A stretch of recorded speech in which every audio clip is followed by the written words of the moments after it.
Now guys, here what we're going to look at is on the bottom of this page here, we're looking at our 2017, 2016, 2010 and down as far as 2006 questions which have come up. Now the 2017 one I have here behind me, this is the one I'm going to focus on today. It says account for the development of, highlight there, one tertiary economic activity. Above that write down tourism. So if we're looking at one tertiary economic activity, we're going to focus on tourism. In a European region, it does say not in Ireland there, that's the Mezzogiorno that you have studied. Let's look at the second question here. 2014. It says, apologies, 2016. It says, examine the importance of, highlight there, climate. So this is the one we've seen already. So the importance of climate for the development of economic activity in two contrasting European regions. 2010, it says examine the factors that influence one tertiary economic activity. So again, beside tertiary economic activity, write down tourism, highlight it, Europe, pop down the Mezzogiorno. 2008. 2008's question says, examine the, highlight there the word factors. Now above factors, write down physical factors and human factors that have influenced the development of, highlight one economic activity, so primary, secondary or tertiary there, in a European region that you've studied. Highlight European, pop down the Mezzogiorno. 2007's question, very good question here. It says examine the development of, highlight there, one of the following economic processes in a European, highlight European region, not in Ireland, that of your choice.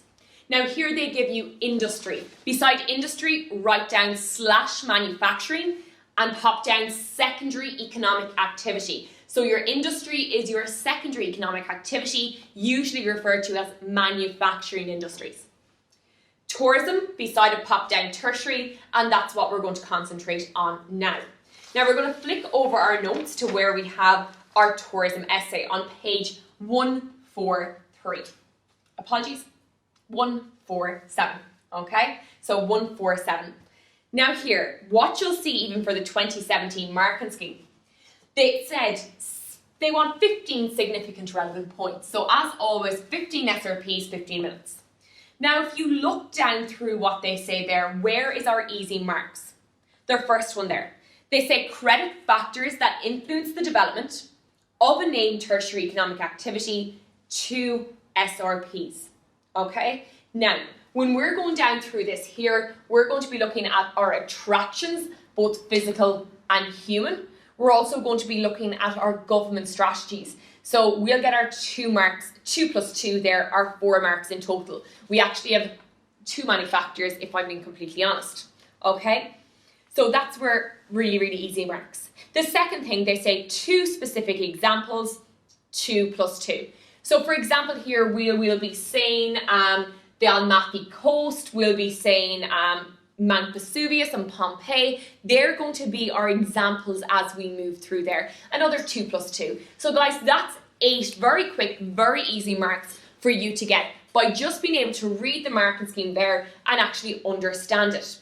Just so you know, if you do learn your sketch map very well, draw it down, maybe pop in Naples, pop in where Mount Vesuvius is, that's another SRP. So that's 10 out of 30 significant relevant points for writing down 4 words and drawing 1 sketch. But knowing how, if they say the word development, they're looking for factors. When they say tertiary economic activity, they're looking for tourism. And they're always looking for examples as you move throughout this. Now, let's get straight into our essay here on page 148. Now, starting off, as we see from our heading, we're looking at tourism in the Mezzogiorno. Now, our first few points here, I've jotted down my main facts and figures. Now, as we're getting to the end of this online course, our Easter revision course, it's important for me to highlight the importance of having figures and factual information, because that's where you get your SRPs. Straight away, the start of this essay has an SRP there because it's factual.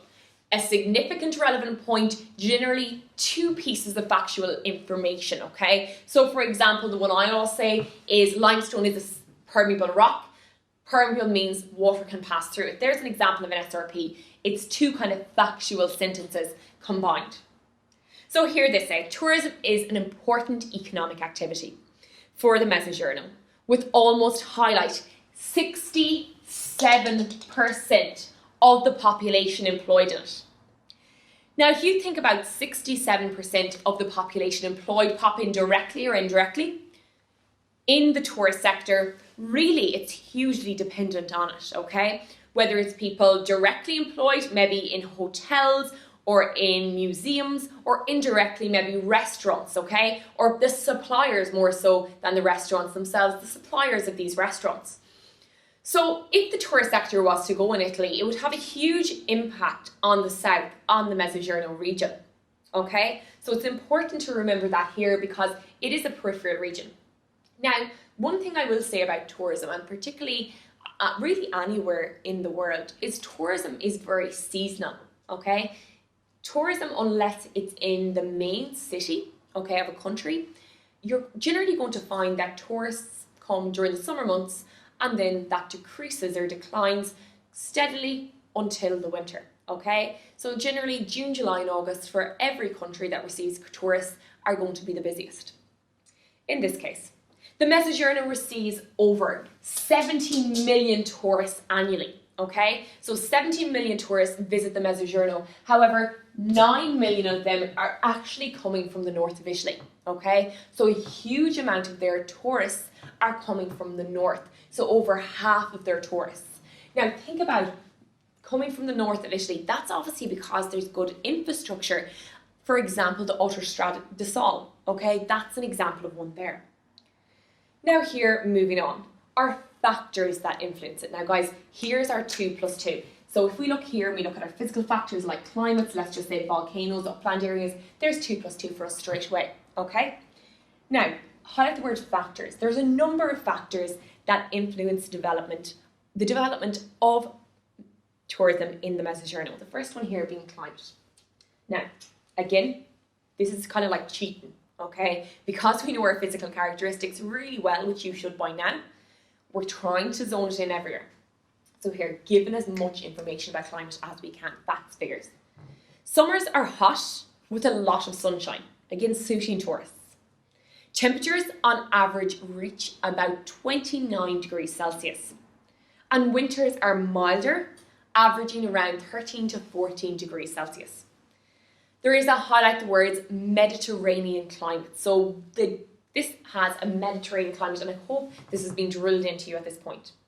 Attracting tourists who want. Now remember, link up the tourism. Don't just give all the facts about climate and then leave it there. Tourists who want maybe a summer wedding, sunbathing holiday, because they come to these warmer locations. So here, our Mediterranean climate, okay, is suitable for tourism because you have sunbathers, people who want to sunbathe, you have people who want a hot summer wedding, you have people who just want to come for a little bit more warmth than they may have in their own country. So for example, a lot of Irish people would move, particularly in, I suppose, an older age bracket, would leave Ireland during the winter months, maybe as a result of arthritis or things like that, okay?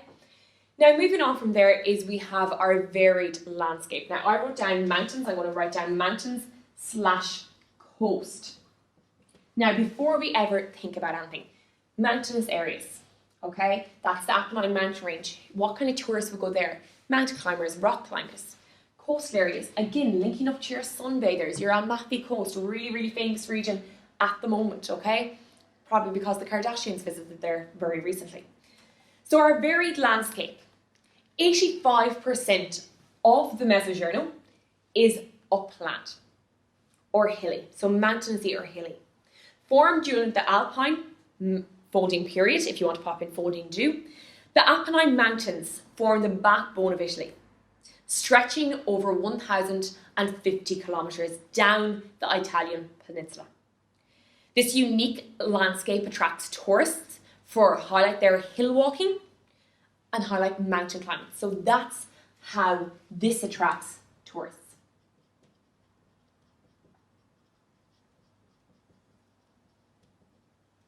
Now, moving on from there, our next one is our volcanic mountains. Now, again, think about what volcanic mountains you already know. So you already know Mount Vesuvius near Naples, you know Mount Etna in Sicily.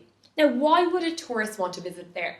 They generally want to climb the side of the mountain to get the view from the crater. We often would say that disaster tourists, if you want to jot that down beside here, we don't have that in it, disaster tourists love to visit volcanic mountains.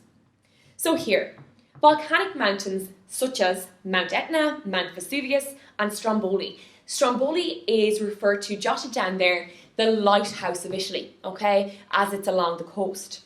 Attract hundreds of thousands of tourists each year who highlight pay to climb to the crater, okay, and actually get the view from there.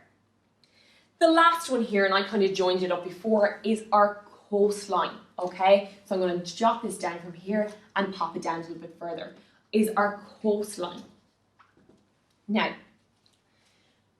our beautiful coastlines and beaches, highlight the word beaches there, and beautiful coastlines are extremely popular for tourists, okay? Particularly during the summer months, June, July and August, as we mentioned at the start. The Amalfi Coast, highlight Amalfi Coast, and Apulian Coast in the southeast of the country, just south really of Naples, okay, not that far down from Naples, about maybe an hour's drive, is the Amalfi Coast. These were once small kind of mountainside villages, so right along the cliff's edge. They had very small populations, but really what has happened there is they got influxes of tourists. Now, in them places, if you do want to jot down there, there's been huge problems as a result of that due to traffic congestion, because these are like little mountain villages for anybody who's visited them. And really when you're getting bus tours and all these kind of coaches coming in, these narrow little cliff roads, it causes huge, I suppose, upset for the local people. So just if you wanted to jot that down beside your coastlines and highlight there the Amalfi Coast.